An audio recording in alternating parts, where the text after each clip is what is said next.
Hola, buenas noches para todos. Les damos la cordial bienvenida a esta actividad de la Asociación Colombiana de Infectología en el día de hoy, liderada por el capítulo suroccidental. Tengan todos una cordial bienvenida. Y bueno, la temática del día de hoy, vamos a contarnos sobre un tema que es de bastante actualidad y relevancia: las micosis invasoras en pacientes de alto riesgo y esta aproximación clínico-diagnóstica. Vamos a generar una apuesta al día que nos va a servir como una introducción a un gran propuesta y un gran proyecto que tiene el capítulo suroccidente junto con el Comité de Micosis de la Asociación Colombiana de Infectología, que consiste en poder generar ese conocimiento de una manera pedagógica que nos permita poder tener en nuestras clínicas y hospitales de Colombia unas mejorías en el acceso al diagnóstico de micosis invasora y, por supuesto, contribuir con un granito de arena en la implementación de estas pruebas diagnósticas. Sin más preámbulos, quiero primero agradecerle a la Asociación Colombiana de Infectología en la parte de logística y técnica, a Sonia y Jamie, por todos estos esfuerzos que se hacen y por toda la organización del evento.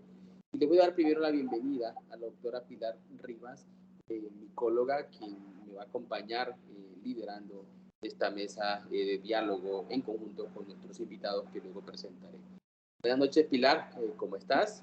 Buenas noches a todos, me alegra estar con ustedes, José, los doctores Alejandra, doctor Juan, me alegra tenerlos con nosotros. Es un placer para nosotros contar con expertos de primer nivel para enriquecer algo con su experiencia, sobre todo con la alianza que hemos formado con su grupo y la Asociación Colombiana de Infectología. Ok, gracias, Pilar. Bueno, el programa hoy quiero excusar a nombre de la doctora Indira Berrío, que por quebrantos de salud no va a poder participar en este diálogo. Y sin más preámbulos, le doy la bienvenida con los saludos de buenas noches a la doctora Alejandra Zuluaga.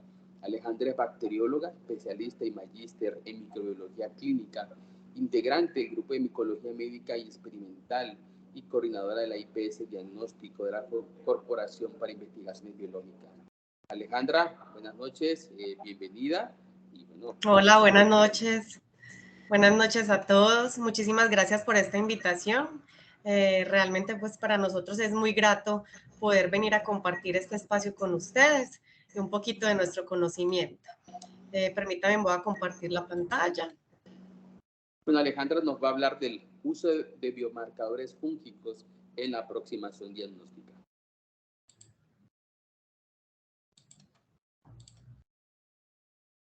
Recordemos que la dinámica es que se haga un diálogo.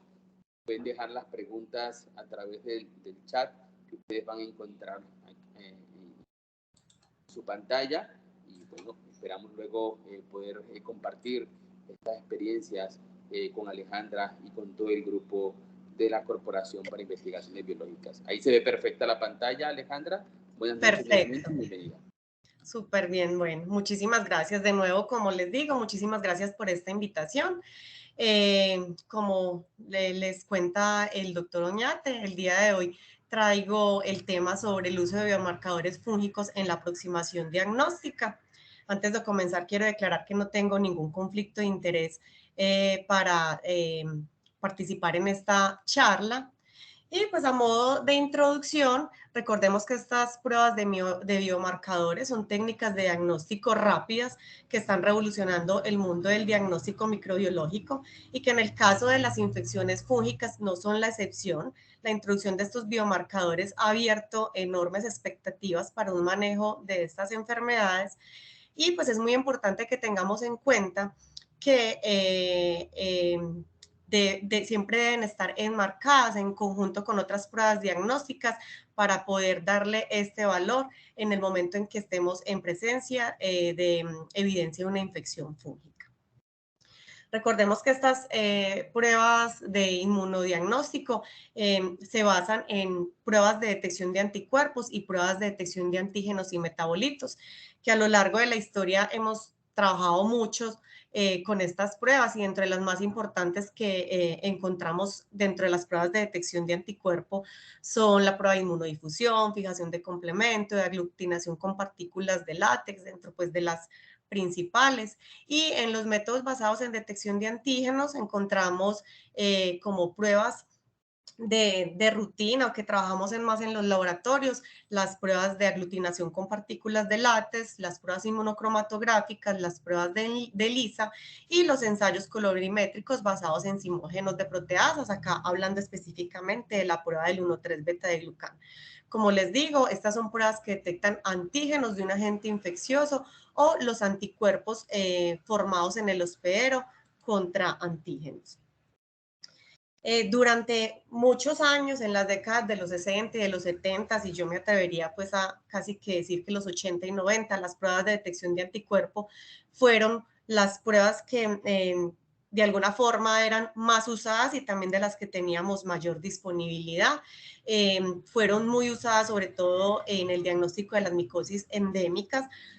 Todavía se siguen usando, pero pues realmente entendemos que estas tienen un mayor valor diagnóstico en el paciente o en las personas inmunocompetentes o que ya tienen en las infecciones más crónicas, ¿cierto?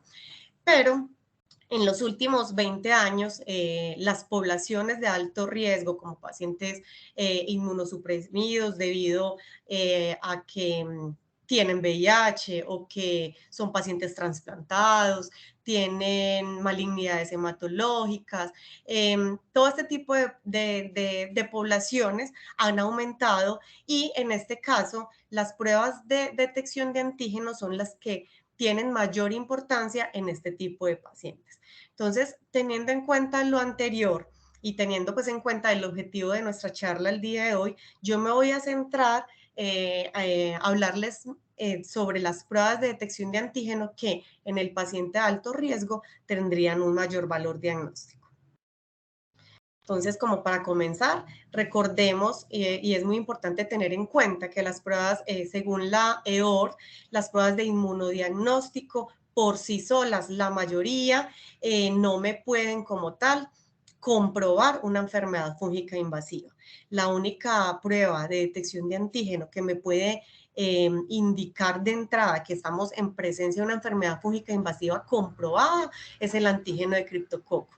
Las demás pruebas tendríamos que asociarlas a factores del hospedero, a la clínica del paciente y a otros criterios micológicos o microbiológicos para poder, pues en el marco y en el conjunto de todos estos factores de riesgo adicional, nosotros poder realizar el diagnóstico de la enfermedad fúngica invasiva. Entonces, la charla la quise dividir en 4 infecciones fúngicas que podríamos tener en el paciente de alto riesgo y cuáles serían los biomarcadores que pudieran tener utilidad diagnóstica en estas infecciones. Entonces, quiero comenzar por la candidiasis. Recordemos que la candidiasis invasiva es uno de los mayores problemas en el ambiente intrahospitalario y sobre todo pues, en estos pacientes que tienen largas estancias en unidades de cuidados intensivos. Su diagnóstico de rutina en la mayoría de los casos se hace por medio de los hemocultivos, pero sabemos que en muchos casos estos no alcanzan sensibilidades, incluso muchas veces ni del 50%, ¿cierto? Entonces, en este caso, el uso de pruebas adicionales que nos permitan apoyar a una aproximación diagnóstica de esta aspergilosis invasiva tienen gran importancia. Entonces, dentro de los biomarcadores que pueden tener utilidad en la infección por cándida, el primero del que les quiero hablar es de la prueba del 1,3-beta-glucán. Esta prueba del 1,3-beta-glucán, recordemos que este es un polisacárido que se encuentra en la pared celular de algunos hongos. Este no es específico de cándida porque también lo podemos encontrar en otros hongos como Aspergillus y Pneumocystis, entre otros. Entonces es importante que tengamos en cuenta que es considerado más como un marcador panfúngico, ¿cierto? Sin embargo, en el tema de las infecciones por cándidas puede tener utilidad. Estudios recientes reportan sensibilidades dependiendo de la forma clínica de la enfermedad, que pueden oscilar entre 56 y 80% y especificidades también entre el 57 y 80%. Lamentablemente en nuestro país no tenemos un acceso de forma fácil a esta prueba. En la mayoría de los casos nosotros tenemos que enviar a realizar la prueba al exterior y pues en efecto, pues el efecto que tiene en estos pacientes pues no es muy bueno, entendiendo que son pruebas que en el paciente de alto riesgo el tiempo es oro y lo que necesitamos es poder tener pruebas que sean oportunas. Entonces, en el caso del 1,3 beta de glucán, como les digo, no tenemos facilidad del acceso de esta en nuestro país. Como les digo, tiene sensibilidades y especificidades variables en el tema de la candidiasis invasiva. Otro de los biomarcadores que pudiéramos usar y de los cuales sí disponemos es el antígeno Manan y la detección también de anticuerpos anti-Manan. Esta sí es una prueba que es disponible, sin embargo, pues no es muy usada por los clínicos actualmente. Es la platelia de Bio-Rad y es una prueba que por sí sola realmente no tienen un valor, o sea, trabajando por sí sola, la prueba de detección de Manan o la prueba de detección de anticuerpos anti-Manan por sí solas no tienen un valor diagnóstico. Entonces, lo que se sugiere es que estas pruebas sean usadas de forma combinada para aumentar un poco estos valores de sensibilidad y especificidad, ya que usadas de forma individual no tienen buenos valores. La prueba de detección de anticuerpos pues tiene el potencial teórico de que podríamos monitorear la respuesta de la enfermedad con títulos, pero pues también sabemos que entendiendo que la mayoría de estos pacientes están en un estado de inmunosupresión, pues esta posibilidad de producción de anticuerpos es limitada. Entonces, por eso es que realmente las sensibilidades de estas pruebas no son tan buenas en estos pacientes. Entonces, como podemos ver, en el caso de Candida, pues sigue siendo un reto. El tema de los biomarcadores, digamos que todavía son un poco, su utilidad todavía son un poco limitadas porque no tienen pues tan buenos valores de sensibilidad y especificidad.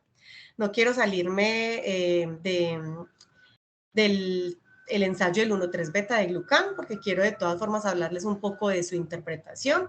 Es importante que tengamos en cuenta la prueba que es más comercial a nivel mundial, es el Fungitel, es el ensayo del Fungitel.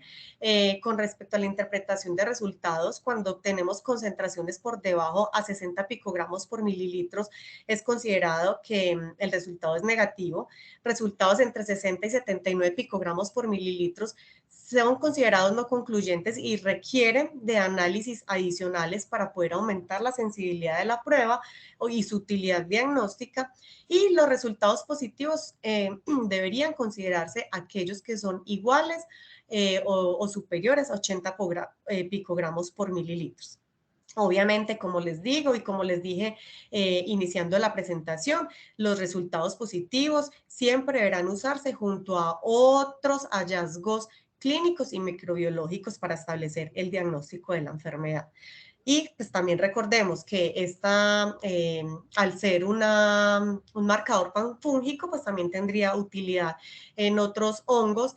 Sí es importante tener en cuenta que en el caso de Cryptococcus y mucorales no tiene tanta utilidad debido a que las concentraciones del 1,3 beta de glucán puede tener concentraciones muy bajas o incluso ser nula, entonces no es útil para estos hongos. Y tener en cuenta que el ensayo del Fungitel tradicional, muchas de las dificultades que hemos tenido para poderlos tener en el país como una prueba diagnóstica o de apoyo diagnóstico es el formato actual que tiene la prueba, que es un formato en placa y nos limita un poco en los laboratorios, pues poderle dar un rendimiento en tema de costos, porque pues es un plato que tendríamos que montar completo, que requeriría idealmente poder montar muchas muestras y pues entendiendo que sería difícil para los laboratorios poder obtener este número de muestras en tiempos cortos para que realmente pues, pueda tener una buena oportunidad para el resultado para los pacientes. Ha sido difícil su aplicación en los laboratorios. Entonces, debido a lo anterior, los mismos fabricantes de esta técnica modificaron el diseño del formato y desarrollaron otra prueba como respuesta a la necesidad de un formato monoprueba. Este es un kit que es de menor tamaño que el formato de placa. Podríamos hacer las pruebas individuales. También es una prueba que actualmente pues no ha entrado todavía a nuestro país. Estamos esperando que algún proveedor como tal nos permita disponer de ellas y que tenga pues los certificados, tanto el kit como el equipo que requiere, los certificados INVIMA y demás para que las podamos utilizar en nuestros laboratorios. Muy importante tener en cuenta que, como les decía, la prueba del Fungitel tradicional maneja los resultados en términos de concentraciones. Esta prueba maneja es un índice y, como pueden ver, la interpretación es diferente a la prueba tradicional y la que conocemos en la mayoría de guías que hablan sobre este biomarcador. Entonces, mi mensaje acá es que siempre que enviemos una prueba a un laboratorio y obtengamos nuestro resultado, estemos muy atentos a la metodología que el laboratorio usa y los valores de referencia, porque esto puede variar, ¿cierto? Muchas veces, pues, los laboratorios podrían no estar ofreciendo el método que es más conocido o de más rutina en los laboratorios. Pasando a la aspergilosis invasiva, recordemos que estas infecciones por aspergillus se han convertido en una de las causas más comunes de muerte en los pacientes severamente inmunocomprometidos. Su incidencia anual está por encima de los 300.000 casos por año y las tasas de mortalidad están alrededor del 40 al 50% en pacientes con leucemia aguda o en receptores de trasplantes de células madres hematopoyéticas. Se ha demostrado un aumento de 3 a 4 veces en la frecuencia de infecciones por aspergillus en los principales centros oncológicos durante las últimas 2 décadas. Y en Colombia, el número calculado de casos de aspergilosis invasiva es de alrededor de 2.820 casos por año. Entonces, debido a la prevalencia y al costo en los tratamientos, esta infección fúngica se ha convertido en una de las enfermedades más caras en el ámbito hospitalario. Entonces, como muchos de ustedes saben y también hemos podido presenciar las charlas del doctor Oñate y la doctora Pilar, el grupo de micosis de la Asociación Colombiana de Infectología desarrollaron unas guías que nos permiten acceder a una serie de recomendaciones que también están, de hecho, pues muy alineadas a guías internacionales y que nos permiten de primera mano poder tener estas recomendaciones que nos van a poder tener un mejor abordaje y un manejo del paciente con sospecha de infección fúngica por aspergillus. Entonces, dentro de estas guías y teniendo en cuenta lo que les decía ahora, que en el paciente crítico y que pudiera tener una sospecha de aspergilosis invasiva, el tiempo es oro, pues el uso de las pruebas comerciales basadas en la detección de antígenos o biomarcadores biológicos, realmente el consenso lo recomienda como unas herramientas útiles para el diagnóstico y el manejo terapéutico de la aspergilosis invasiva. Y pues teniendo en cuenta lo anterior, en el consenso nos plantean 2 estrategias o modalidades para el uso de estos biomarcadores biológicos. Entonces, una de las estrategias es usar estas pruebas como prueba puntual de detección. En este caso, estaríamos empleándolos en aquel paciente que tiene una alta sospecha clínica y que tiene, adicional a esto, unos hallazgos, por ejemplo, imagenológicos o también unos criterios micológicos o microbiológicos adicionales que en conjunto me van a permitir realizar el diagnóstico de la aspergilosis invasiva.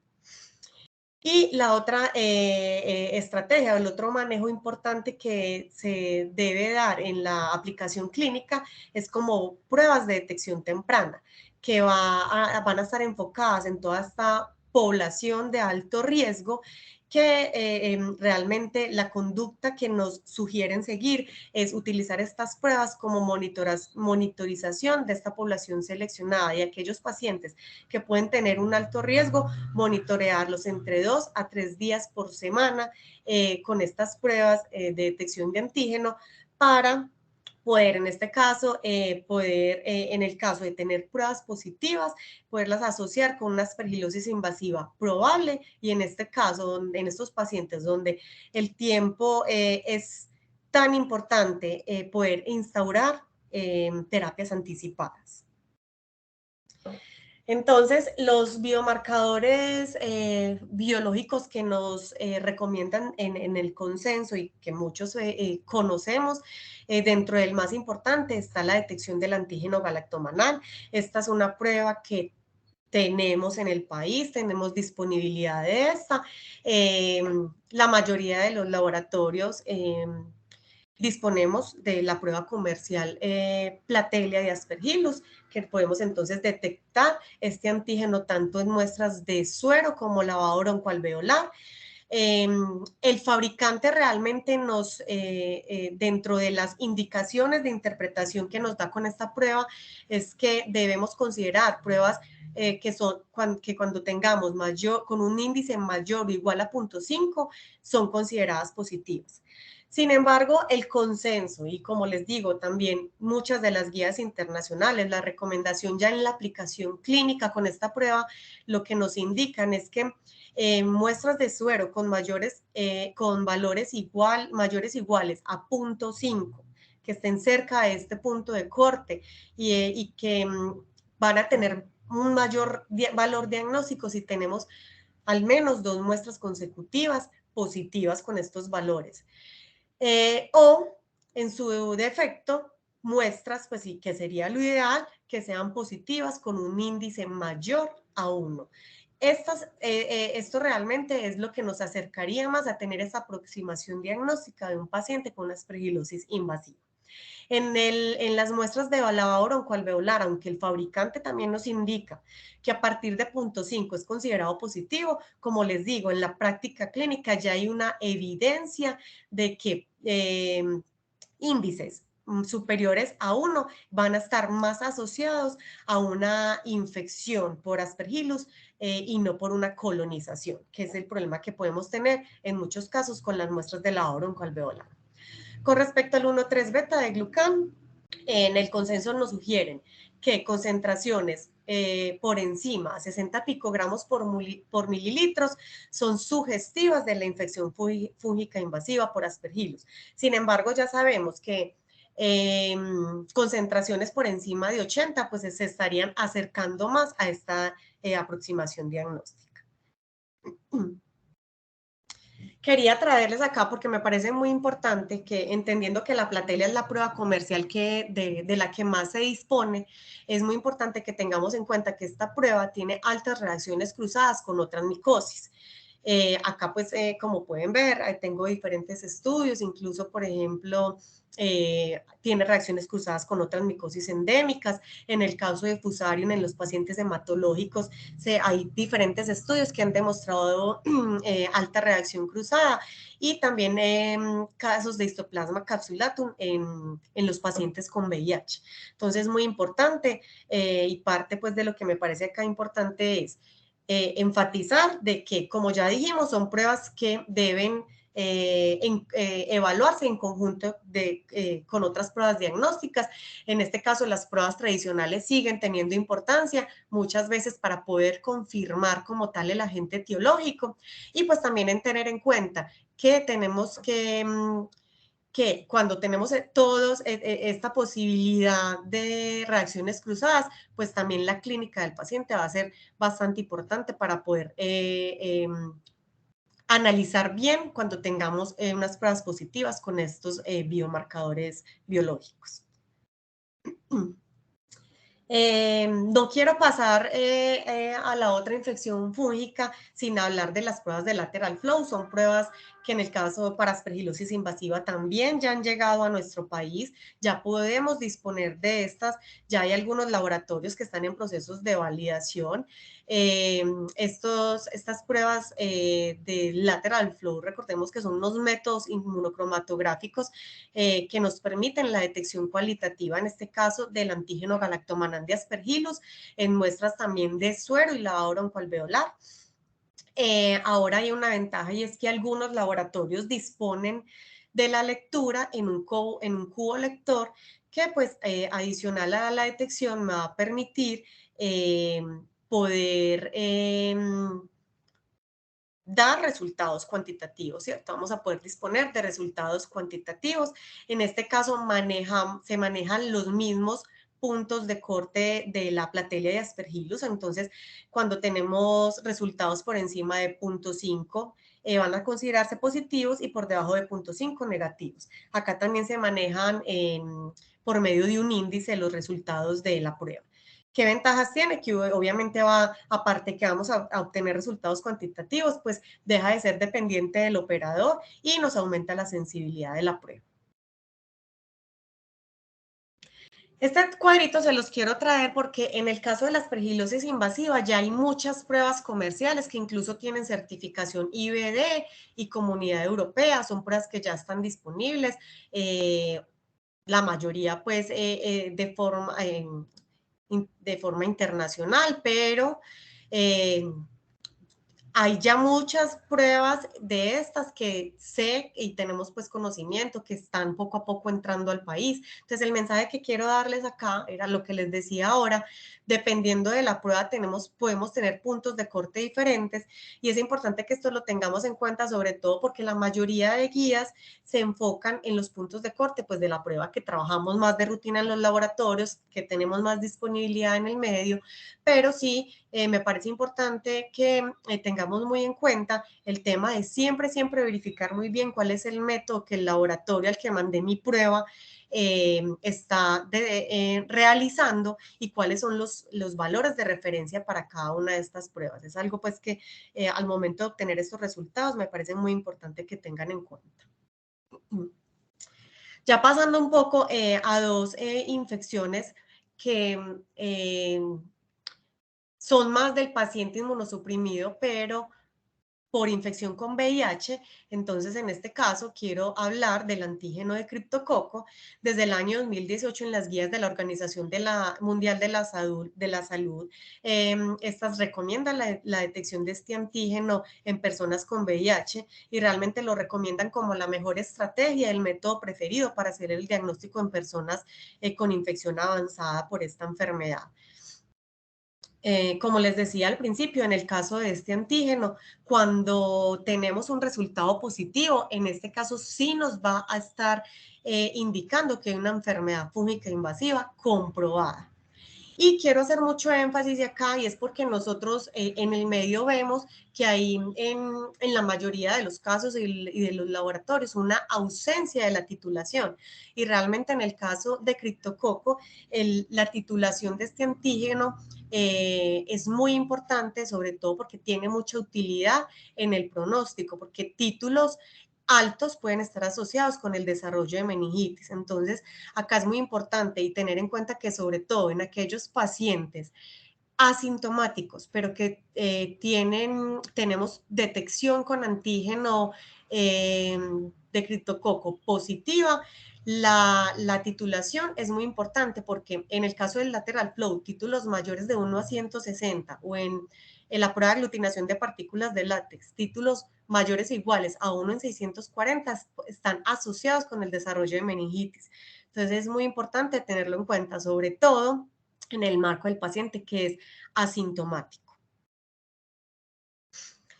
En el caso de histoplasmosis, también desde el año 2020 las guías de la OMS también recomiendan este antígeno como una prueba útil para el diagnóstico de histoplasmosis en personas con VIH. Y esto se da básicamente por un metaanálisis que se realizó en los pacientes con VIH y donde se analizaron todos los métodos diagnósticos que tienen utilidad para la detección de diferentes enfermedades. En este caso, en el caso de la histoplasmosis, las pruebas de detección de antígeno, como podemos ver en el cuadrito fueron las pruebas que demostraron tener un mayor rendimiento diagnóstico en los pacientes con VIH. Entonces ya es una recomendación desde la OMS el uso de esta prueba. Actualmente en nuestro país nosotros disponemos de pruebas para detección de antígeno. Es muy importante que tengamos en cuenta pues que principalmente las que tenemos en el medio, en todo Colombia, básicamente son de la Casa Comercial IMI, y es importante que tengamos en cuenta que muchos de los laboratorios que los hemos utilizado, hemos incluso trabajado con diferentes referencias que este proveedor ha sacado en el transcurso de los años. Entonces sí me parece muy importante tener en cuenta que aunque ahora hay una referencia que es la que más manejamos los laboratorios y que en este caso concentraciones inferiores a 0.2 están asociados como a un resultado negativo, y aquellas que tienen concentraciones por encima de 0.2 nanogramos por mililitro son consideradas positivas. Es importante que, vuelvo y les indico, es importante tener en cuenta cuál es la prueba que realiza el laboratorio, porque estas interpretaciones pueden variar de acuerdo a la prueba que se esté usando.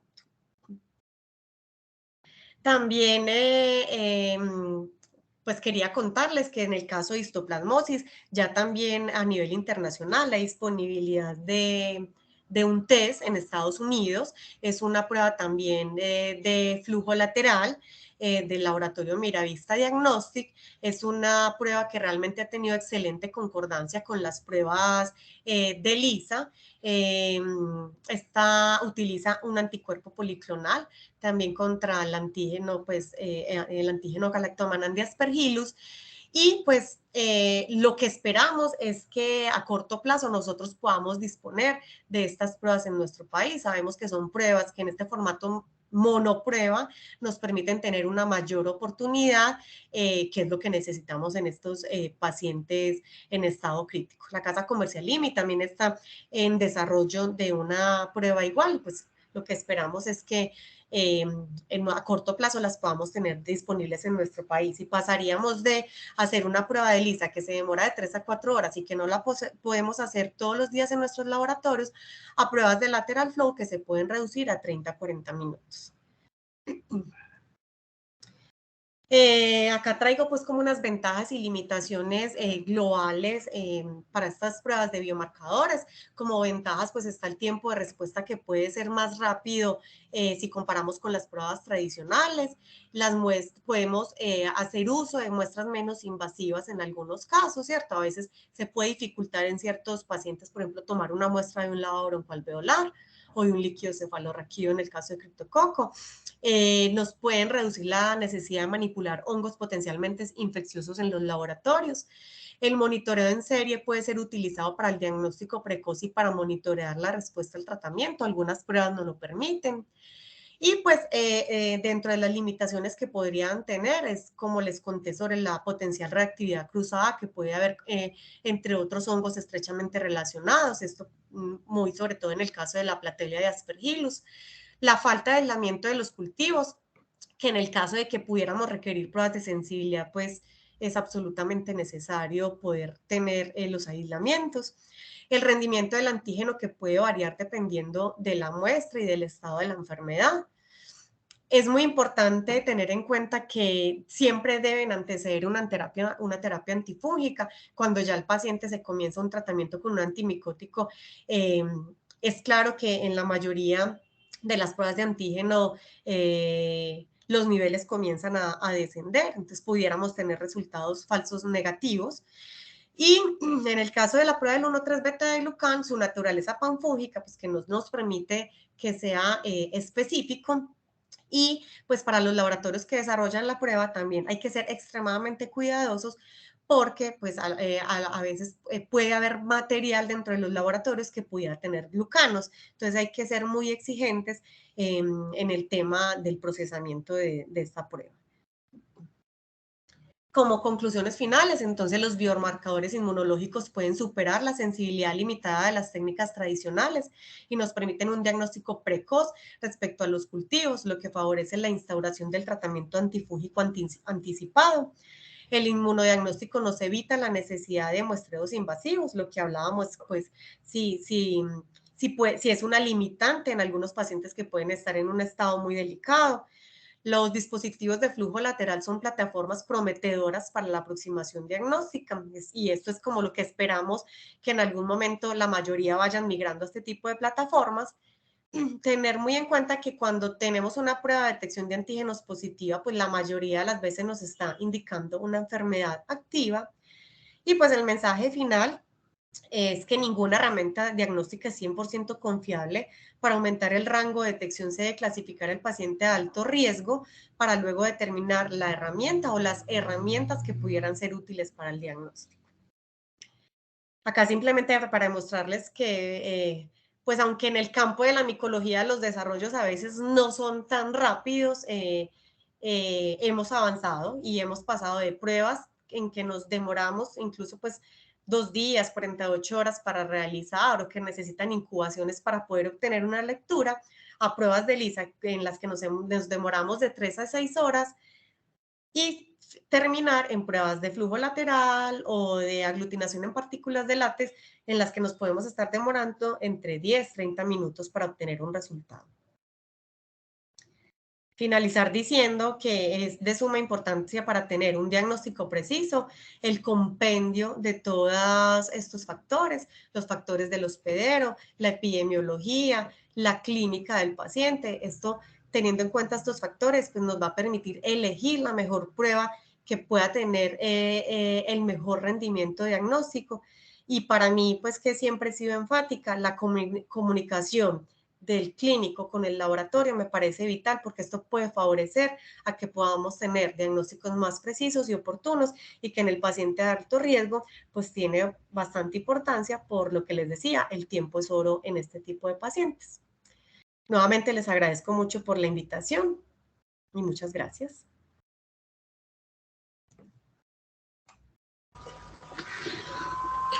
Muchas gracias, doctora Zuluaga. Una excelente presentación y muy entusiasta de su parte.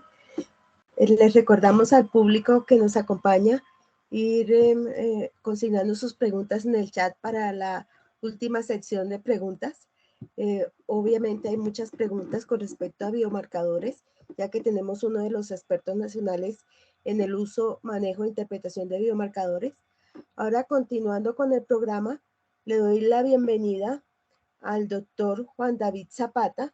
El doctor Zapata es químico farmacéutico, magíster en ciencias médicas, integrante del grupo de micología médica y experimental y líder de la unidad de estudios clínicos de la Corporación para Investigaciones Biológicas CID. El doctor Zapata está encargado de un tema muy importante y algo que hemos discutido mucho al interior de nuestro capítulo y nuestra CIN, y es el uso, la utilidad y el manejo de una herramienta fundamental para el manejo del paciente con EFI, y es la utilidad clínica de la monitorización de los fármacos azólicos. Bienvenido, doctor Zapata, el auditorio es suyo. El auditorio virtual, claramente.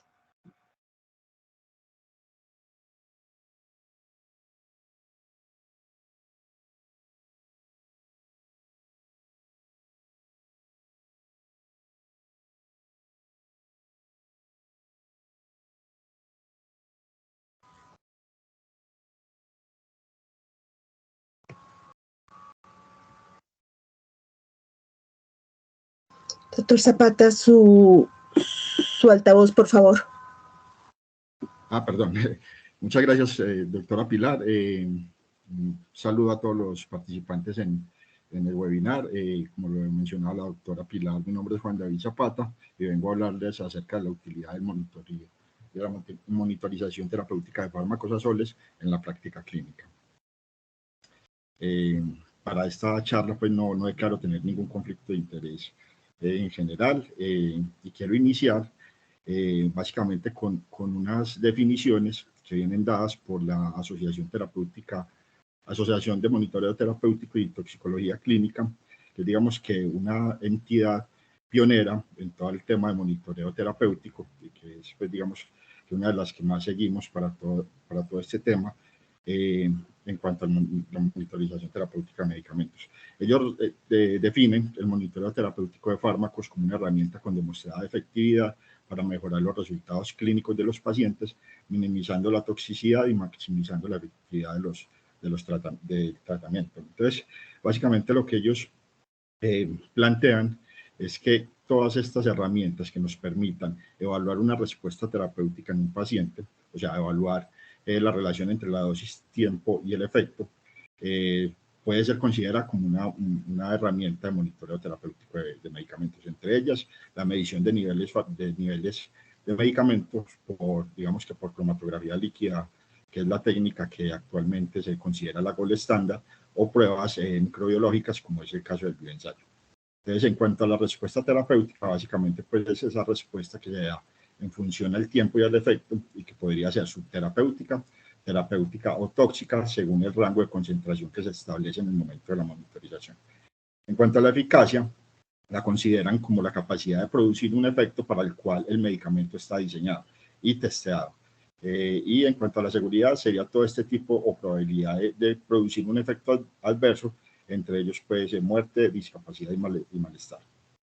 Entonces, para hablarles un poco en cuanto a las enfermedades fúngicas invasivas, si revisamos un poco la ecología de la enfermedad, todas estas variables que se relacionan tanto con el huésped, con el tratamiento, con el hospedero, podrían afectar en cierta medida, de manera positiva o negativa, la prevalencia o la epidemiología de la enfermedad fúngica invasiva. Para el objetivo de esta charla me voy a enfocar básicamente en esas variables que están relacionadas con el tratamiento. Básicamente las variables de farmacocinéticas, como es la absorción, la distribución, el metabolismo y la eliminación, y cómo todas estas variables podrían explicar de cierta manera la utilidad del monitoreo terapéutico o la necesidad de realizar monitoreo terapéutico en pacientes que están recibiendo medicamentos azólicos. Entonces, pues, dicho esto, para las enfermedades fúngicas invasivas existen una cantidad de medicamentos. Básicamente los descubrimientos son de este último siglo, de las últimas 3 décadas. Digamos que han salido los mayores desarrollos en biofarmacéuticos o farmacéuticos de medicamentos azólicos, con el desarrollo en 1990 del fluconazol, 92 del itraconazol, 2002 y 2006 voriconazol y posaconazol, respectivamente, y el último desarrollo pues, que se tiene, el isavuconazol. Básicamente en esta presentación me voy a enfocar en los medicamentos azólicos. En cuanto al monitoreo terapéutico, entonces existen como herramientas diagnósticas 2 grandes metodologías para la evaluación de niveles de medicamentos. Entre ellos están los métodos cromatográficos y los métodos microbiológicos. Cada uno de ellos con sus ventajas y desventajas. Básicamente, como les mencionaba anteriormente, la cromatografía o los métodos cromatográficos son los métodos gold estándar y son los métodos que mayor efectividad, mayor sensibilidad y especificidad tienen a la hora de hacer el análisis. ¿Cuál es la desventaja de estos métodos? Que se requieren equipos, se requiere personal, se requiere centralización de las muestras y requieren entonces en algunas ocasiones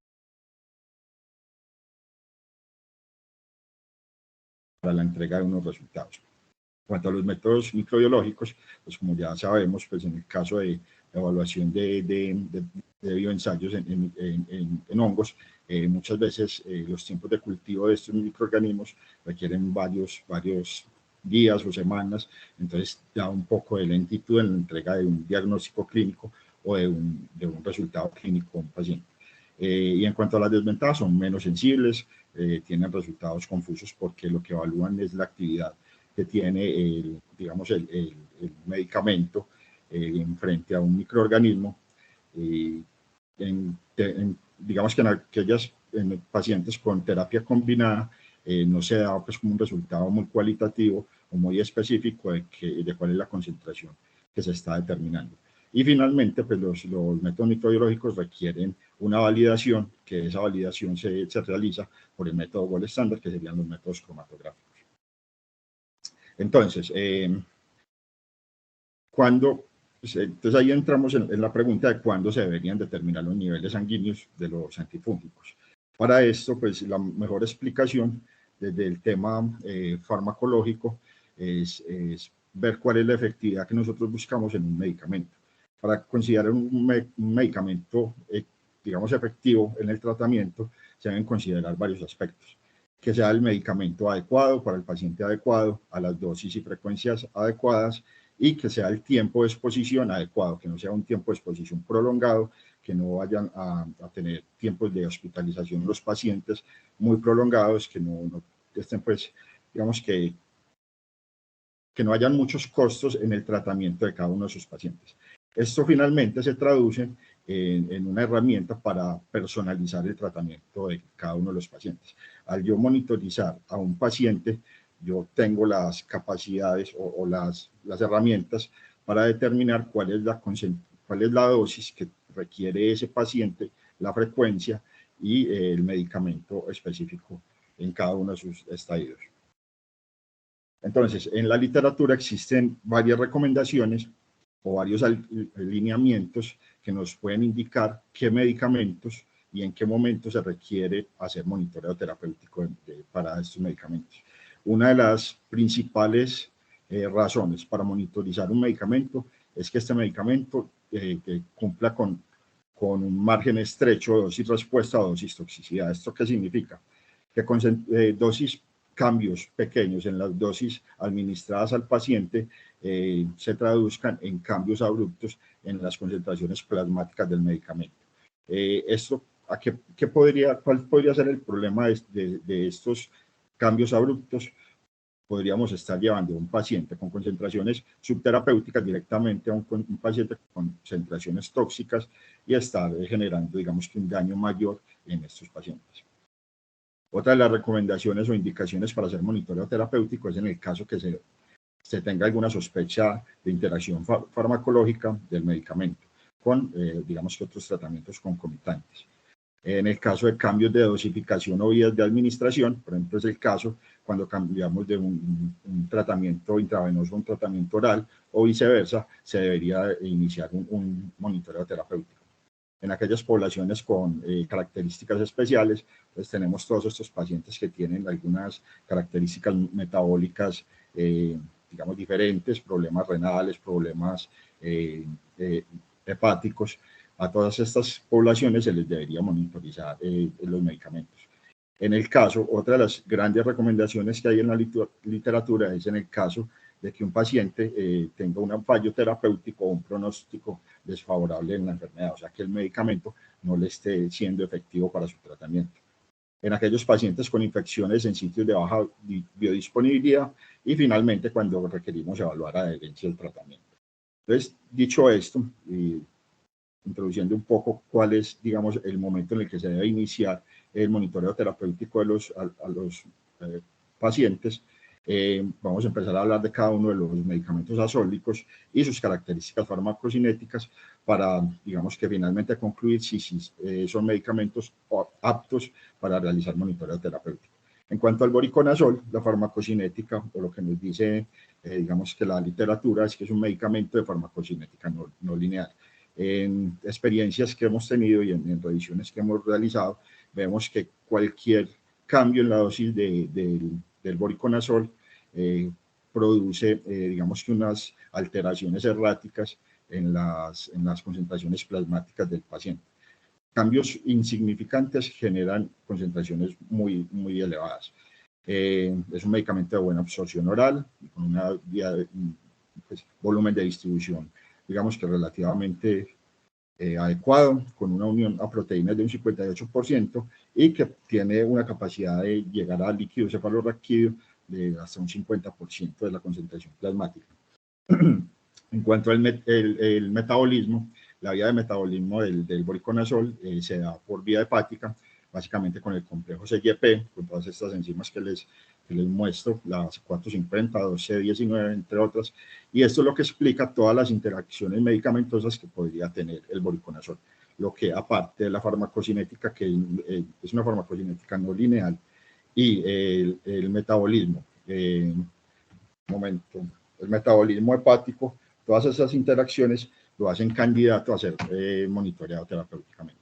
Es de eliminación vía renal, hasta un 94% se puede eliminar a las 96 horas. La recomendación que se hace para el monitoreo terapéutico es que la toma de la muestra del paciente se haga a los niveles Valle, que básicamente sería después de 4 a 7 días de tratamiento del paciente, se tome la muestra entre 30 a 60 minutos antes de la siguiente dosis del medicamento. Y otra de las condiciones que también, digamos que justifica el monitoreo terapéutico del voriconazol es que concentraciones tóxicas, que son concentraciones por encima de 5,5 miligramos por litro del voriconazol en sangre, genera alguna toxicidad, genera pues, eventos de toxicidad, básicamente eventos a nivel visual, hepático y neurológico. Otra de las justificaciones pues, para hacerle monitoreo terapéutico al voriconazol es que pues, digamos que la farmacocinética del voriconazol se explica porque es un medicamento poco hidrosoluble que se ve afectado drásticamente por los alimentos. Entonces podemos ver que hay, digamos que ciertos medicamentos, como es el caso de los inhibidores de la bomba de protones, como el omeprazol, que pueden alterar significativamente las concentraciones plasmáticas del voriconazol. Esto haciendo que se disminuyan las concentraciones de voriconazol. Otra de las características es que la forma oral del voriconazol viene, digamos que en la forma farmacéutica se hace con ciclodestrina, la cual a nivel renal se puede acumular y es, digamos que casi que una obligación evaluar las concentraciones plasmáticas de voriconazol porque podríamos estar generando un daño renal en pacientes. Entonces, en pacientes renales con mucha más significancia tendríamos que evaluar los niveles de voriconazol. Estas son las recomendaciones que nos deja pues como la guía de práctica clínica de consenso de ASIN, del capítulo ASIN. Básicamente las recomendaciones están dadas a que el voriconazol es un medicamento que se le tiene que hacer monitoreo terapéutico de sus niveles plasmáticos. Las concentraciones terapéuticas están dadas entre 1 y 5,5 miligramos por litro. Concentraciones superiores a 5,5 miligramos por litro se consideran concentraciones tóxicas para los pacientes y concentraciones por debajo de 1 miligramo por litro se consideran concentraciones subterapéuticas. Como les mencionaba, para la toma de la muestra se requiere pues, alcanzar niveles Valle, eso se están dando según la farmacocinética del voriconazol entre los 4 y 7 días luego de iniciar el tratamiento o la profilaxis o de haber hecho algún cambio en la dosis o la frecuencia del medicamento. En cuanto al itraconazol, la farmacocinética, pues en la literatura también nos mencionan que es un medicamento de farmacocinética no lineal, pues por lo cual es apto para hacer de monitoreo terapéutico, es de buena absorción, también llega a un 50% de líquido cefalorraquídeo, es de metabolismo hepático, por lo que también pues tiene muchas interacciones medicamentosas con diferentes medicamentos. Digamos que el medicamento activo o el medicamento en mayor abundancia, el metabolismo en mayor abundancia que se puede encontrar del voriconazol es el hidroxitraconazol. Es un medicamento que es un metabolito que vuelve a concentración plasmática y que tiene cierta actividad antifúngica también, y en muchos casos se evalúa también las concentraciones del metabolismo activo, en este caso el hidroxitraconazol. De eliminación fecal y renal, también se hace la recomendación que la toma de la muestra se haga 30 a 60 minutos antes de la siguiente dosis, con un periodo, pues, digamos, de tratamiento de entre 4 a 7 días posterior al inicio del tratamiento. Y que las concentraciones tóxicas del itraconazol se alcanzan cuando se supera el rango de 17,1 miligramos por litro. Otras de las consideraciones de itraconazol es que también se ve afectado por el pH y por los alimentos. Una de las recomendaciones que se hace para estos medicamentos es dar digamos que el tratamiento posterior a la alimentación para garantizar, digamos que la absorción o en mayor escala del medicamento. De alta unión a proteínas, de baja distribución en líquidos en fluidos corporales, y que también los medicamentos antagonistas H2 e inhibidores de la bomba de protones pueden disminuir las concentraciones plasmáticas de este medicamento. En cuanto a las recomendaciones que nos hace el consenso, tenemos que es un medicamento pues también óptimo para realizar monitoreo terapéutico del medicamento, evaluar los niveles terapéuticos de este. Las concentraciones plasmáticas oscilan entre 1 y 4 miligramos por litro. Las concentraciones toxicológicas se encuentran alcanzando o superando los 17,1 miligramos por litro, y que las concentraciones deben realizarse, la medición de niveles debe realizarse superando los 4 a 7 días luego del inicio del tratamiento. En cuanto al posaconazol, tenemos que es un medicamento pues, que en la literatura nos dicen que tiene una farmacocinética complicada, digamos que es no lineal a ciertas dosis, entre 40 y 200 miligramos por kilogramo de peso se considera un medicamento de farmacocinética lineal. Sin embargo, pues en otras condiciones también es considerado como de farmacocinética no lineal, o que pequeños aumentos en la dosis pueden generar cambios grandes en las concentraciones plasmáticas. De buena absorción oral, de buena distribución, se metaboliza por vía de glucuronidación y por metabolismo hepático con serie P, de una eliminación vía renal y fecal de hasta un 66% sin modificaciones, y que la toma de la muestra también la recomiendan entre 30 a 60 minutos antes de la siguiente dosis, posterior, pues como les he mencionado, a 4 a 7 días de tratamiento antifúngico. La toxicidad del posaconazol se logra con concentraciones plasmáticas mayores a 3,75 miligramos por litro, y entre otras recomendaciones que también se ve aumentado por pH ácido y alimentos grasos. Una de las características de estos 3 medicamentos, que se las resumo en este último cuadrito, es que hay otros medicamentos que utilizan la misma vía metabólica y que pueden aumentar los niveles de estos medicamentos, o pueden disminuirlos. Es el caso, por ejemplo, de los bloqueantes H2 como la ranitidina, los inhibidores de la bomba de protones, como les mencionaba, antiácidos como el hidróxido de aluminio y carbonato. Todos estos pueden disminuir los niveles de posaconazol, de itraconazol y de voriconazol. Y algunos fármacos que pueden aumentar los niveles, algunos pues, que digamos que afectan la glucuronidación, en el caso de ritonavir, indinavir, claritromicina y eritromicina.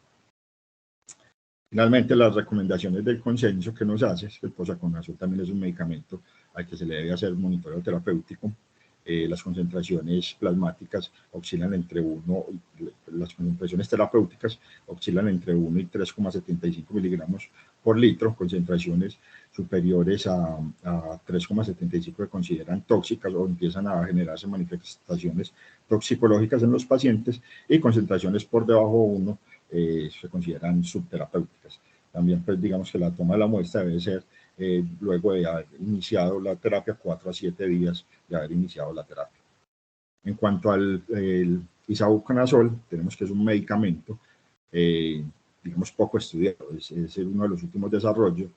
Se tiene entendido que comparado con el voriconazol es, digamos que, más estable, menos tóxico, de mejor farmacocinética, de una absorción dada por vía oral y vía intravenosa, de distribución generalizada, metabolismo hepático, y que también pues la recomendación que nos hacen es tomar la muestra a paciente luego de 30 a 60 minutos de haber iniciado la siguiente dosis de medicamento. En cuanto a la toxicidad, digamos que en algunos estudios preclínicos se ha evaluado y se ha evidenciado que puede ser un medicamento teratogénico. En cuanto a las recomendaciones que hace la guía, básicamente la guía nos recomienda hacer monitoreo terapéutico al isavuconazol debido a digamos que la falta de evidencia para hacerle monitoreo, y que es un medicamento que en relación con el voriconazol se comporta mucho mejor. Pero de todas formas, como es un medicamento que tiene una vía de metabolismo asociada pues al complejo CYP, en casos en los que se puede haber interacciones de medicamentosas o toxicidad, pues la recomendación que hacen es suspender el tratamiento con isavuconazol.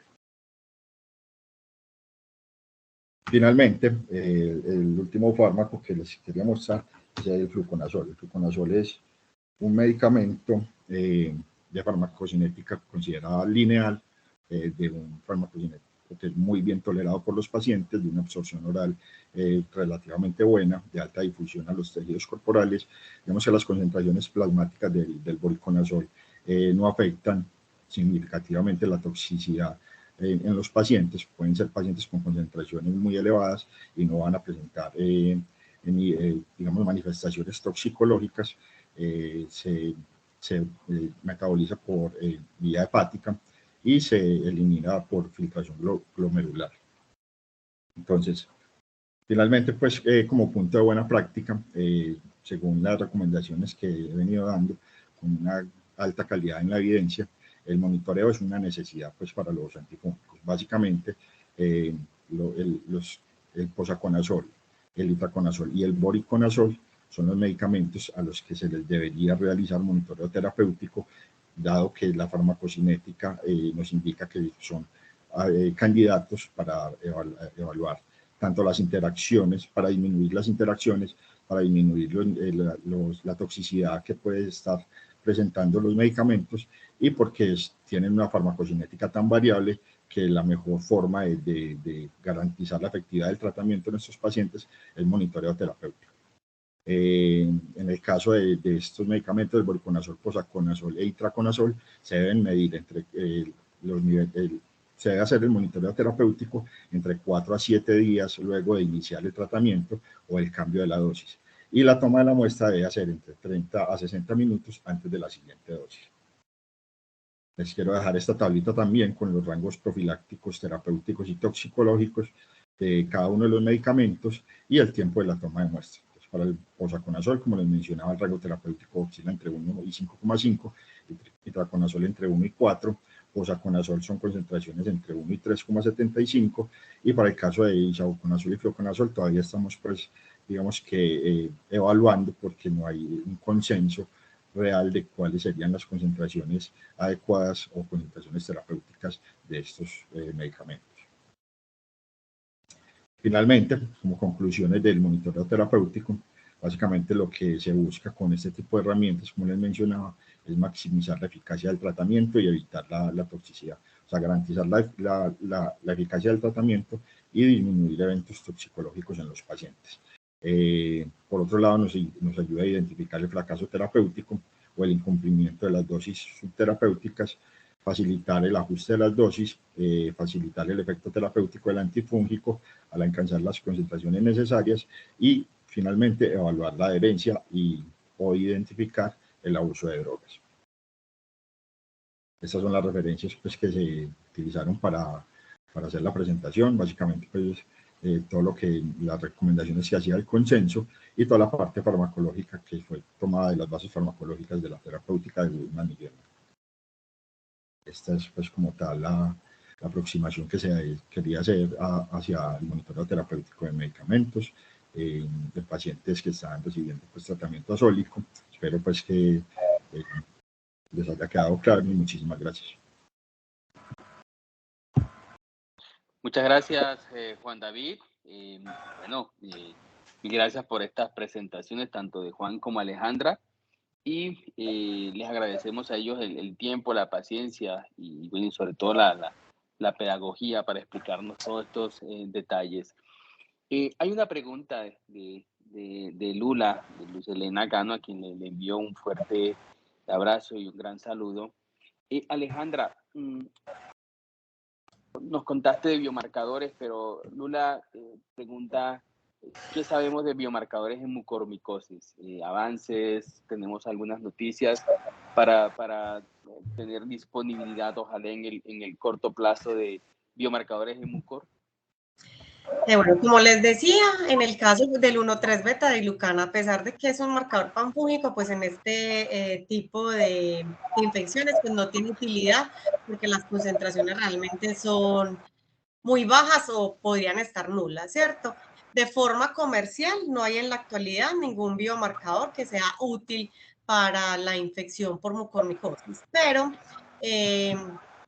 sí es conocido que algunos grupos están trabajando con la detección de un antígeno que se llama fucomanano, que también se encuentra en la pared de los mucorales, pero pues todavía está en estado pues, de investigación. Esperemos que de pronto en un futuro no muy lejano pudiéramos disponer de pruebas para esta infección fúngica.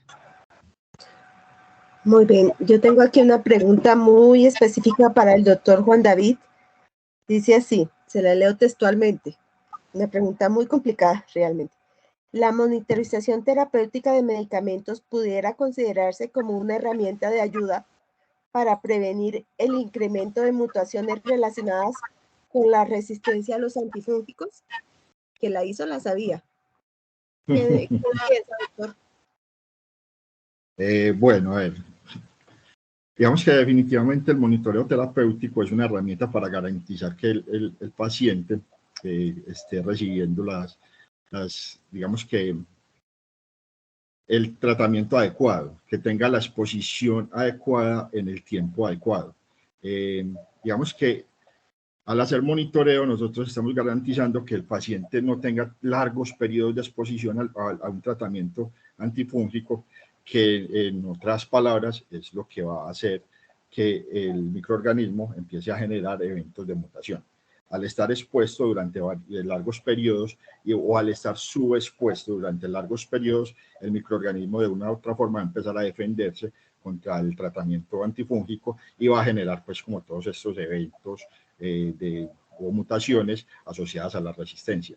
Entonces, digamos que no es una herramienta para, digamos que para evitar la formación, pero sí para prevenir que se ocurran eventos relacionados a la resistencia a los antimicóticos. Bueno, relacionado con el tema, el doctor Jairo Enrique Pérez nos pregunta, es básicamente una pregunta relacionada con el inicio de estas charlas. En Colombia, ¿qué laboratorios hacen la medición de niveles de fármacos antifúngicos? Y no sé si los doctores quieran explicar por nosotros o los explicamos entre los cuatro.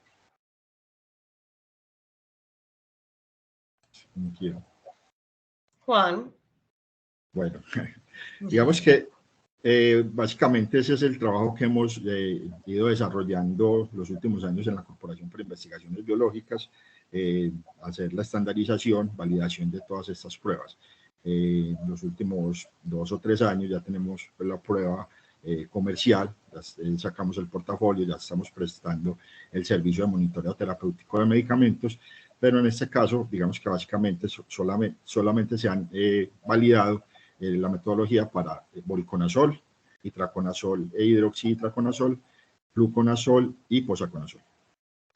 Y para redondear la pregunta del doctor Pérez y la oportuna respuesta del doctor Juan, básicamente lo que nosotros queremos hacer o lo que nosotros queremos empezar con la Asociación Colombiana de Infectología es determinar si esta herramienta realmente es una ayuda fundamental en el manejo del paciente con EFI y el uso de estos fármacos azólicos. De tal forma que nosotros hemos hecho una alianza académica diagnóstica, de aproximación diagnóstica terapéutica con este grupo y vamos a empezar a ofrecer esta prueba por intermedio de este grupo e intermedio de la asociación. No sé si José tiene algún comentario o Alejandra tiene algún comentario al respecto.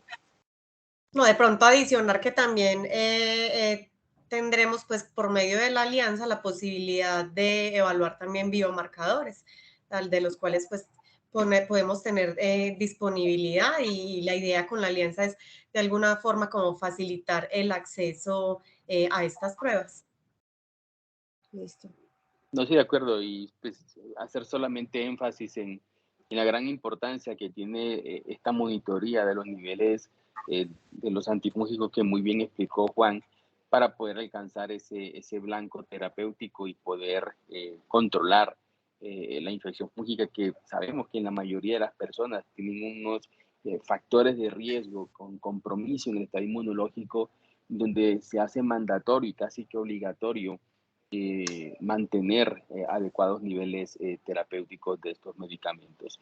Bueno, yo quería preguntarle a Alejandra, aprovechando que estamos acá, ¿cuáles son esos, los más frecuentes causas de falsos positivos o falsos negativos en los biomarcadores? Y de una vez también te pregunto, ¿cuáles son esos biomarcadores que podemos utilizar en la práctica clínica y que nos ayuden en el seguimiento para decir que el paciente está bien o está empeorando o de pronto el biomarcador salió alterado, no sé, y entonces requiero los niveles terapéuticos del medicamento para poder optimizar la dosis?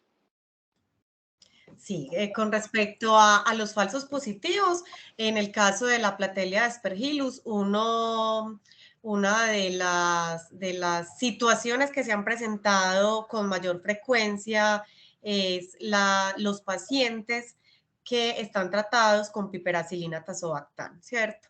Es algo que ya es conocido, nos tiene realmente en muchos casos nos arroja resultados falsos positivos.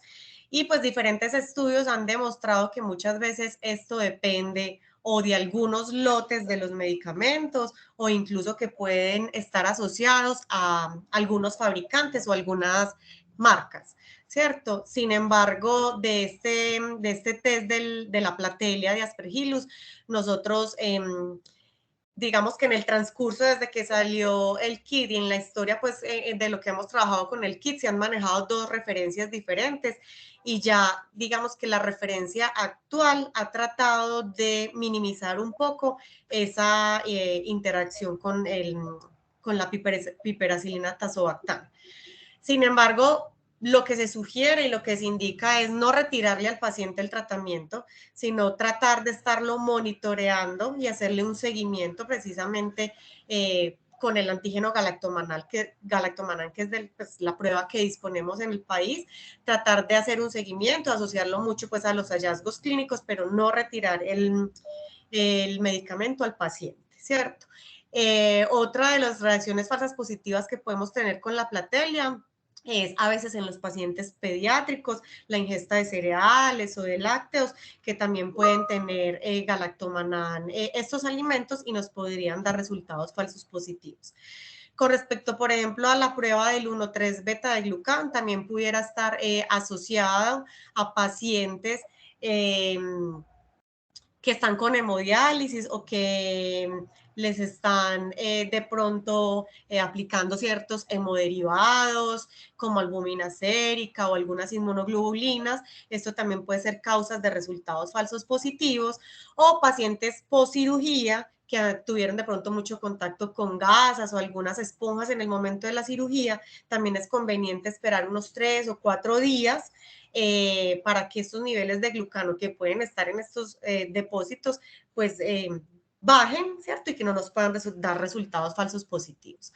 Con respecto a los falsos negativos, estos podrían asociarlos en términos generales, pues como en todas estas pruebas de biomarcadores, al procedimiento que también puede haber un factor humano en el analista en el laboratorio, ¿cierto? Que de pronto el procedimiento no esté bien realizado, que el antígeno, los niveles del antígeno no estén muy altos y entendiendo que estos son antígenos circulantes, por eso es que es importante hacer los seguimientos como tal en el paciente que tiene una sospecha o en el paciente pues de alto riesgo de sufrir una enfermedad fúngica invasiva.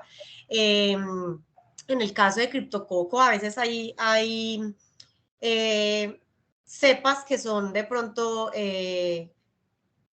con una cápsula muy pequeña, ¿cierto? Y en el caso del antígeno de criptococo, esta situación pudiera tener también, pues ser una causa de resultados falsos positivos. Y también en las pruebas, por ejemplo, de lateral flow, los sueros que son muy hemolizados, como esta es una prueba que se pone pues la matriz o el suero a correr en una tirilla, y el indicador es rojo, entonces los sueros que están muy hemolizados, si hay una reacción positiva de pronto muy débil, nos puede como tal interferir en el momento de la lectura si no contamos, por ejemplo, con el cubo lector. Entonces, en términos generales, estos podrían ser pues como los falsos positivos o pues, los factores de falsos positivos o falsos negativos más frecuentes. Con respecto a la otra prueba que estaba asociada al seguimiento, ¿cierto? En el caso del antígeno histoplasma y del antígeno de Aspergillus, pues son pruebas que nos permiten hacer este seguimiento, entendiendo que cuando ya tenemos un tratamiento antimicótico, estos niveles inmediatamente se percibe y se ve que comienzan a disminuir. ¿Cierto? En el caso del antígeno de criptococo, sabemos que no tiene tanta utilidad porque el microorganismo incluso pudiera no estar viable, pero nos sigue dando positivo, ¿cierto? Entonces acá sí es importante tener en cuenta que es básico tener el cultivo y eso será lo que nos da la evidencia de si hay un crecimiento o no y si el microorganismo está viable o no. No recuerdo si había algo adicional, doctor, o si acá respondía la pregunta. Sí, no, preguntan es también, y gracias por tus respuestas, es en el biomarcador como seguimiento terapéutico, ¿no? Para informar si el paciente va respondiendo o no, en cuándo se utiliza y en qué casos. Sí, estaría muy asociado, como les digo, a la disminución de estos niveles. En el caso, sobre todo, muy usado en antígeno histoplasma y en antígeno aspergilosis. Sí lo utilizan mucho los clínicos como para este seguimiento y ver que efectivamente estos niveles empiecen a disminuir al momento de comenzar el tratamiento en el paciente.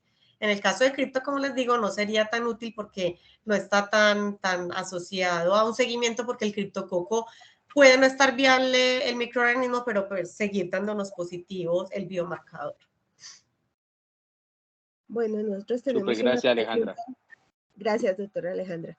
Nosotros tenemos una pregunta de la doctora Sandra Araceli Montoya Ramírez. Supongo que esta es una pregunta para los cuatro, pero seguramente para los autores consenso. La doctora pregunta, José, las terapias combinadas antifúngicas, ¿a qué micosis se puede aplicar? Bueno, pues ya que José y yo somos autores consenso de 2 consensos colombianos, de 4 realmente, de 5, ¿no, José? Realmente, pues la experiencia que hemos tenido ha sido diferente en 2 consensos que hemos tenido macros, que es consenso Cándida y consenso Aspergillus. En el primero demostramos o establecimos que da lo mismo hacer terapia combinada que terapia única en el caso de Cándida, excepto en el caso de afección del sistema nervioso central. Ya Juan David nos dirá su experiencia. Pero en el caso de Aspergillus sí ya depende mucho de la afectación, por ejemplo, y algunas condiciones como sería brecha, sistema nervioso central, niveles terapéuticos y ese tipo de cosas. José, tu experiencia. Juan David, tu experiencia.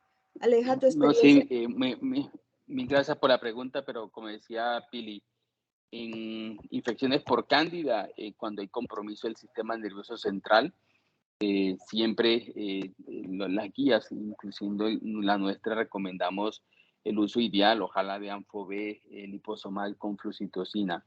De la misma manera, en criptococosis también se recomienda terapia combinada y con cripto posiblemente tengamos una nueva revolución terapéutica porque pues, el esquema convencional de Anfo-B más flucitocina con punciones lumbares, los últimos datos que nos muestran que sí se puede dar terapia combinada, pero de una manera diferente para poder limitar la toxicidad y además de esto, se ha observado que inclusive tiene una mejor sobrevida o una mayor tasa de curación, que es utilizar una dosis única de Anfo-B liposomal muy alta a 10 miligramos por kilo y posteriormente perdón, una terapia oral con flucitocina y fluconazol oral que va a permitir un rápido ingreso a casa del paciente, ¿no?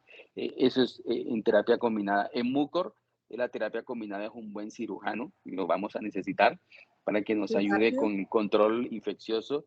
Y del resto hay unos hongos muy difíciles. Bueno, Aspergillus, como lo mencionó Pilar, siempre ha sido un tema de debate de la terapia, perdón, combinada en aspergilosis, pero nosotros en el consenso lo discutimos mucho y a pesar que no hay un grado de evidencia 1A con estudios o ensayos clínicos controlados, el consenso discutió este aspecto y recomendó terapia combinada, por ejemplo, cuando hay aspergilosis multifocal en pacientes muy severos, pacientes que tengan endocarditis o compromiso extrapulmonar, se podría considerar el uso de terapia combinada. Y bueno, y ya los otros hongos menos comunes como la lomentospora, el cediosporum y demás, que seguramente van a requerir terapias combinadas.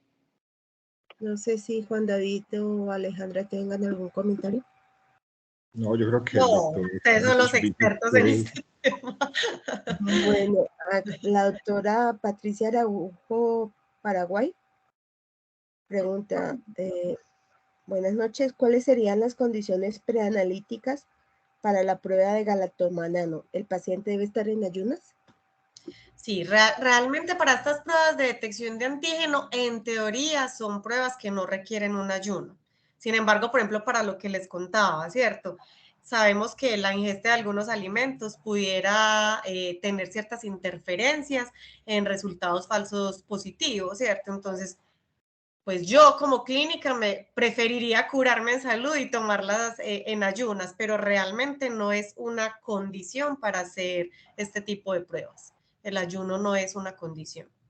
Realmente el antígeno se supone que está circulando, no requiere pues este tipo como de restricción. Lo haría más por el tema de los falsos positivos que podemos ver que están asociados de pronto también en las pruebas de la platelia de galactomanano. Bueno, aquí tengo una pregunta para el doctor Juan. Es que, están súper emocionados haciéndonos preguntas. Para el doctor Juan, ¿qué estrategias podrían utilizarse luego de realizar monitorización de fármacos a un paciente para ajustar la dosis y garantizar que los niveles sanguíneos permanezcan estables? Pregunta muy importante. Doctor Juan, por favor. Su audio, doctor Juan. Sí, qué pena. Ya. Bueno, buena pregunta.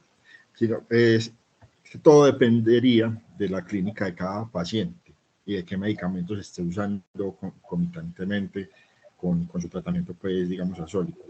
Estrategias pueden ser muchas, pueden ser, digamos, que aumentar la dosis, disminuir la dosis en caso que los niveles sean supraterapéuticos, cambiar la frecuencia, cambiar el medicamento, dar el medicamento concomitante con algunos alimentos, que en algunos casos aumenta la absorción del medicamento y puede ayudar a llevar a niveles terapéuticos, por así decirlo. En algunos casos, pues, ya definitivamente, digamos que suspender el medicamento. Entonces, todo dependería de esa clínica de cada paciente, de qué otras, digamos, afecciones tenga, qué otras enfermedades, qué problemas metabólicos pudiera tener en su momento, cómo está su nivel de filtración renal. Todas esas variables podrían determinar cuál es la mejor herramienta para uno hacer un ajuste de dosis o para uno hacer, digamos, un cambio en el tratamiento que le está haciendo el paciente. No sé si el doctor José pronto me pueda ayudar a completar pues con esta idea. Sí, no, de acuerdo. Yo creo que es clave lo que menciona Juan de este potencial de interacciones medicamentosas y que a veces se nos olvida y que es fundamental en esta estrategia de optimización del uso de los antimicrobianos. Y un truco que puede ser también sencillo cuando hagamos optimización de la dosis es considerar cuánto porcentaje quieres subir o disminuir el nivel del medicamento y calcular ese porcentaje en forma proporcional a la dosis, ¿no? O sea, si deseamos aumentarle, no sé, el 50% en los niveles, entonces habría que aumentar proporcionalmente un 50% la dosis del fármaco. Y yo creo que es clave lo que Juan acaba de mencionar, qué infección tenemos, cuál es el microorganismo, por supuesto, dónde está ubicada la infección, poder quitar todas esas interacciones medicamentosas que no nos hagan mucho ruido y luego sí hacer el cálculo de las dosis respectivas.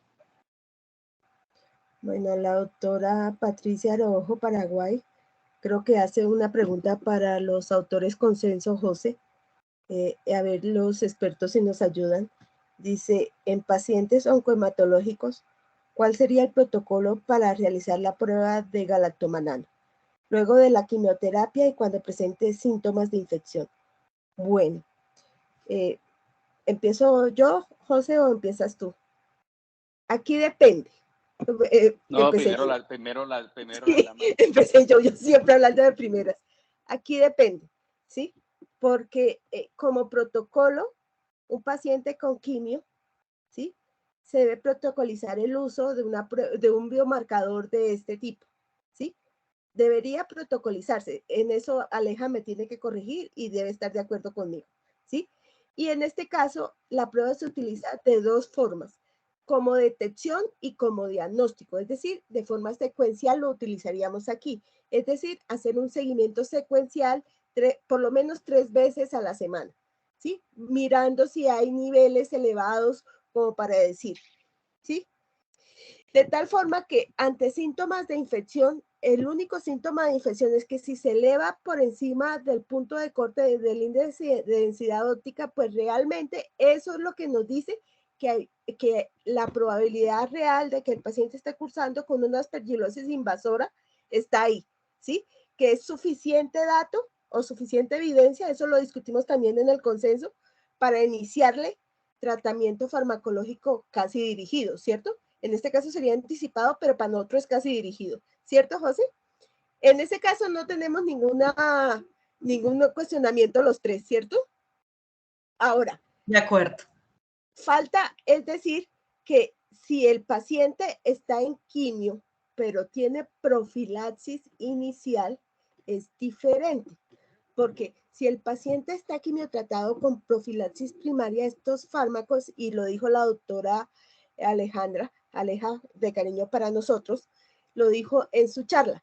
En profilaxis el rendimiento diagnóstico baja completamente por debajo del 35%, de tal forma que este biomarcador realmente no sería muy útil, ¿sí? Sí, sería muy útil si uno consideraría en profilaxis y el paciente con brecha, y este está positivo. Sería así, ¿cierto, doctora Aleja? Sí, yo creo que sí, hay que mencionar acá, Pili, que la profilaxis que estamos mencionando es profilaxis contra hongos filamentosos.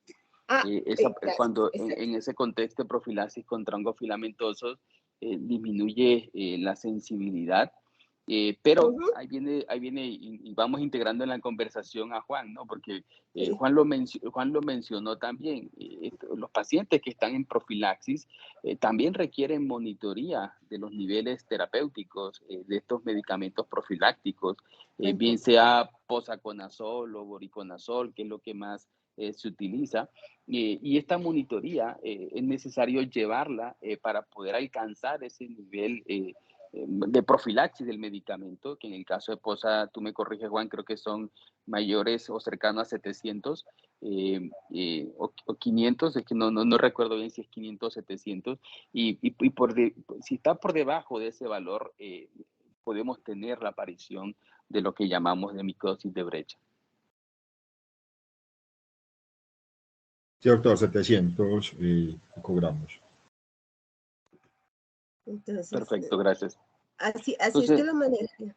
Así es. Sí, yo agregaría, Pili, que los biomarcadores tienen algo muy bonito en el contexto clínico, y es que el biomarcador se anticipa a las manifestaciones clínicas. Por ejemplo, en criptococo sabemos que un paciente con un diagnóstico recién de infección con el virus del VIH y que tiene menos de 100 CD4, a lo mejor no tiene algún síntoma, o son síntomas muy difíciles que los podemos clasificar, y en ese contexto un látex para criptococo positivo anticipa la manifestación en el sistema nervioso central casi entre 2 y 3 semanas.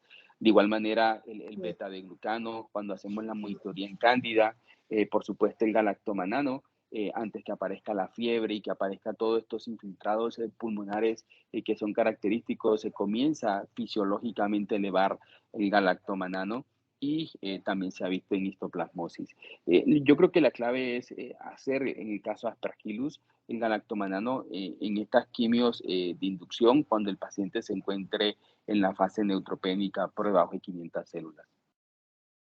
Bueno, yo creo que terminamos con esta pregunta, o si no, aquí nos emocionamos y duramos hasta las 10. Creo que es de la autora Eliana, va dirigida a la autora Alejandra. ¿Existe alguna correlación entre los niveles de las determinaciones de galactomanano para confirmar una EFI o una colonización? Bueno, esto sobre todo es algo que tenemos que analizar mucho en el caso del lavado broncoalveolar, ¿cierto? Porque eso era lo que hablábamos ahora. El fabricante realmente nos indica que un punto de corte mayor o igual a 0.5 es considerado positivo, pero ya en la práctica clínica sabemos que realmente está más asociado y se acerca mucho más a la aproximación diagnóstica de una enfermedad fúngica por Aspergillus, un punto de corte superior a 1, entendiendo que índices inferiores a estos pudieran estar asociados a una colonización. Entonces, acá es donde tenemos que ver realmente la prueba con un conjunto de otras herramientas diagnósticas, ¿cierto? Porque obviamente un punto de corte, por ejemplo, de 0.5 en un lado broncoalveolar, pero en el que de pronto tuviéramos un cultivo positivo con una biopsia pulmonar, pues claro, nos está siendo indicativo como tal de una enfermedad fúngica invasiva por Aspergillus. Pero si tenemos una muestra positiva, en este caso del lavado broncoalveolar, un cultivo positivo, pero que esta es una muestra que realmente no me está confirmando el diagnóstico y la infección fúngica como tal, porque no es una muestra estéril, ¿cierto? Acá tenemos que comenzar a interpretar todas estas herramientas diagnósticas. Entonces, en este caso, en el lavado broncoalveolar, es muy importante tener en cuenta que se acerca más a la aproximación diagnóstica, es el punto de corte mayor o igual a 1, ¿cierto? Que esto se acerca más a decirnos que si estamos en presencia de una infección y no de una colonización. Bueno, gracias, doctora. Gracias, doctora Alejandra. Gracias, doctor Juan David. José, te dejo para las despedidas. Las invitaciones. Bueno, agradecerles a todos de verdad la participación activa en las actividades de la Asociación Colombiana de Infectología.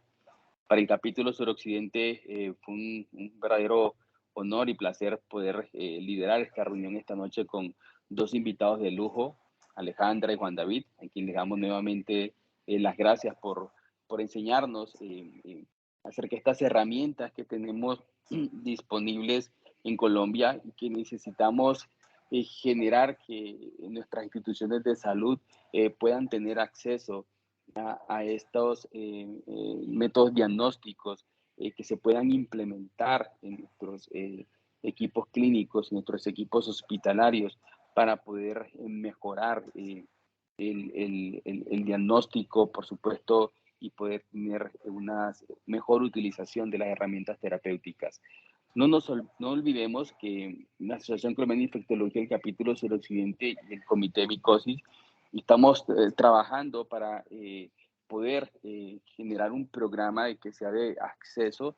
Desafortunadamente va a ser limitado porque no tenemos un número infinito de pruebas, pero queremos acercar a las clínicas y hospitales a que sus pacientes puedan tener estos biomarcadores, la monitorización de los fármacos, que nuestros equipos clínicos puedan familiarizarse con esta terminología, con los métodos diagnósticos y por supuesto ya luego poderlos implementar.